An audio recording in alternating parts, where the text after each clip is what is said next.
The salvage yard on Kepler 442b stretched for miles, a graveyard of starships and broken dreams beneath twin suns.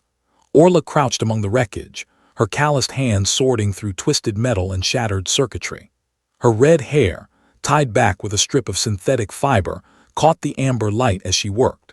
She'd been a mechanic on the Dublin station before the Draconian Empire razed it to atoms. Now she was just another human refugee, picking through scraps to survive. "Found something," she muttered to herself, pulling free a data core from what had once been a military frigate. The metal was still warm, despite 3 cycles in the scrap heap. "That's Imperial property, scavenger." Orla's blood went cold.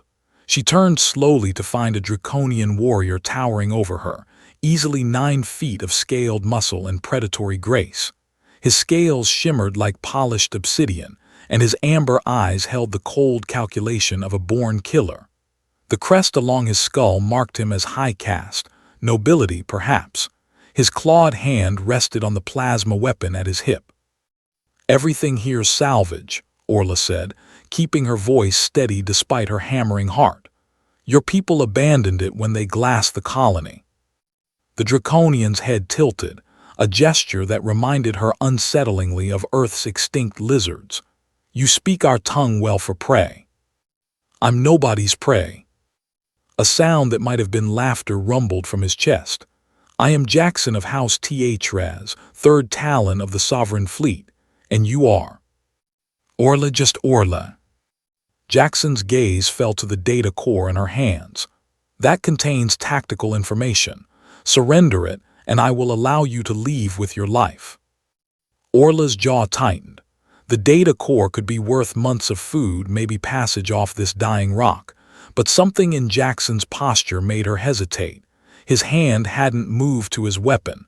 His stance was almost relaxed. "Why?" she asked. "Why let me go at all?" "Because," Jackson said slowly, "I grow weary of killing those who pose no threat." It was the most unexpected thing she'd heard a Draconian say. For a moment, they simply stared at each other, predator and prey, conqueror and conquered. Then Orla made a decision that would change everything. "The data's corrupted anyway," she lied, tossing the core to him. "Radiation damage worth nothing."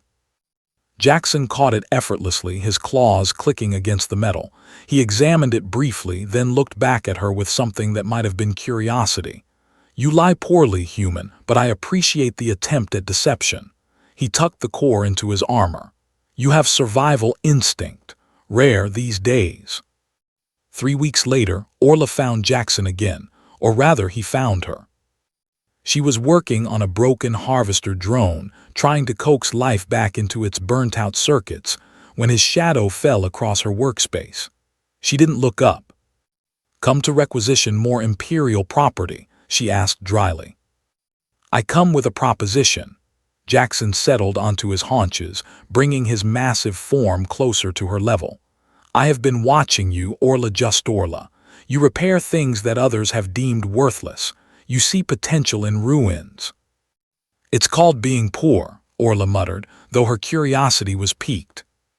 "It is called vision." Jackson's claws traced patterns in the red dust. "The Empire is broken, though my people refuse to see it. We conquer, we destroy, we move on. We create nothing. We preserve nothing. We are becoming hollow." Orla finally looked at him, really looked. Beneath the predatory exterior, she saw something in his eyes she hadn't expected: doubt, perhaps even shame. "Why tell me this?" "Because I have seen the records of your people," Jackson said quietly. "Before we came, humans were fragmented, fighting among yourselves.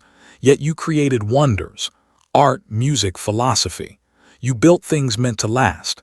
You cherished what you called broken toys, objects with no function beyond memory and love." He reached into his armor and produced a small object. Orla's breath caught. It was a child's toy, a stuffed bear, singed and worn but carefully preserved. "I found this in the ruins of Dublin Station," Jackson continued. "It should mean nothing. It has no tactical value, no resources to extract. Yet someone loved this enough to keep it through hardship and war. That is a kind of strength my people have forgotten." Orla's eyes burned.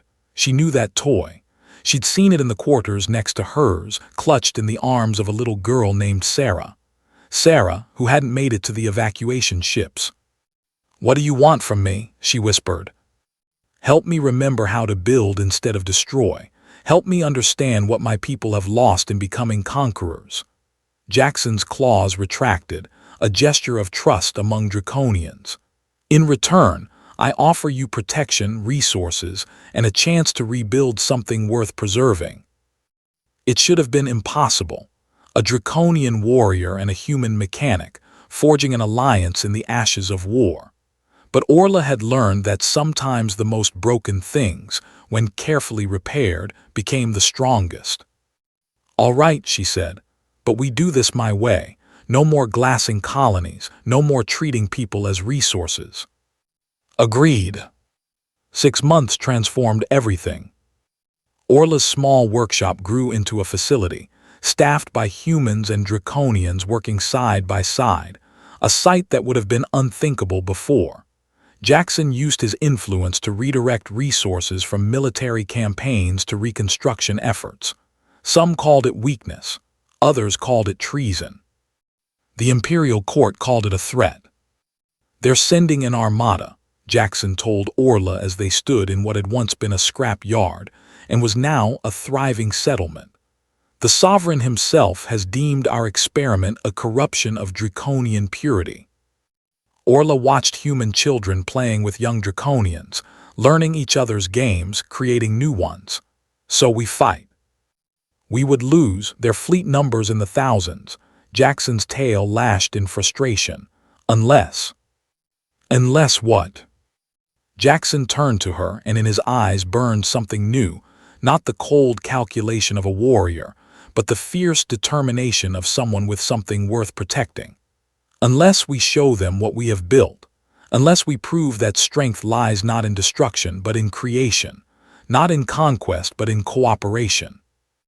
"That's a hell of a gamble." "Yes," a rumble of laughter. "Very human of me, isn't it?" They had 3 weeks before the armada arrived. Orla organized the humans into engineering teams.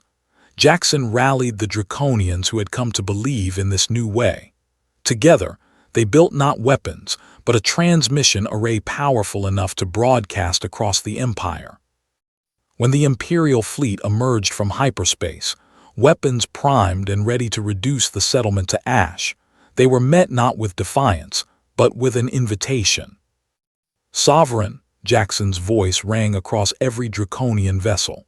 "I am Jackson of House Thraz, and I challenge not your authority but your vision. I ask you and the Empire to witness what we have created." The transmission showed everything. Humans and draconians working together, technology that merged both species innovations, gardens growing in irradiated soil, art created by 4-clawed hands and 5-fingered ones.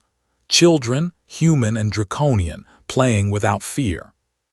"This is what we have lost," Jackson continued. "In our pursuit of dominance, we have forgotten how to grow, how to create, how to preserve. The humans call it cherishing broken toys, finding value in what seems worthless. They taught me that true strength is not in how much we can destroy, but in what we choose to build and protect." The fleet held position. Orla held her breath. Then from the Sovereign's flagship a response came. Not weapons fire, but a single transmission. "Approach, third Talon. We would see these wonders ourselves." The Sovereign was ancient, his scales dulled with age but his presence still commanding. He walked through the settlement with Jackson and Orla, observing everything with eyes that had seen 1,000 worlds burn. Finally he spoke. "My people have ruled through fear for 10,000 years. We have brought order through subjugation. And in that time, what have we created that will last?" He picked up a small sculpture, a dragon and a human, standing together, created by one of the settlement's children. "Perhaps it is time for a different kind of strength." Jackson knelt. "Sovereign, I ask not for a revolution but an evolution. Let this settlement be a test. If we fail, you may destroy us, but if we succeed." If you succeed, the sovereign said slowly, you will have proven that even dragons can learn from those they once considered prey. He looked at Orla. Human, do you believe this alliance can endure? Orla met his gaze without flinching. I believe that anything broken can be repaired if you're willing to do the work, even an empire. The sovereign's laugh was like thunder. Very well, Jackson of House Thras, I name you Dragon Sovereign of this colony. Build your dream. Show the empire that we can be more than destroyers. His eyes gleamed. And perhaps teach us how to cherish our broken toys. Years later, the settlement had become a city. The model had spread to a dozen worlds. Humans and Draconians built together, learned together, dreamed together. Orla stood beside Jackson on a balcony overlooking it all, watching the twin suns set over a city that shouldn't exist. Did you ever imagine this, she asked, when you found me in that scrap yard? Jackson's gentle claws rested on the railing. I saw a human who refused to surrender hope, who found value in ruins, who taught a warrior how to build. He looked down at her. I saw my friend. And I saw a dragon who had the courage to change, Orla replied. That's the real strength, isn't it? Not the power to destroy, but the courage to transform. Very human wisdom. Or very draconian. Maybe we're learning from each other. As darkness fell, lights flickered on across the city, human designs powered by draconian technology, creating something neither could have achieved alone. In the distance, children's laughter echoed, a sound that knew no species. The empire was changing, slowly but surely, and it had started with broken toys, gentle claws, and two unlikely friends who dared to imagine something better. The dragon sovereign of New Haven smiled, and beside him, a human mechanic smiled back, knowing that sometimes the greatest victories aren't won with weapons, but with hope, hard work, and the willingness to see potential in the ruins.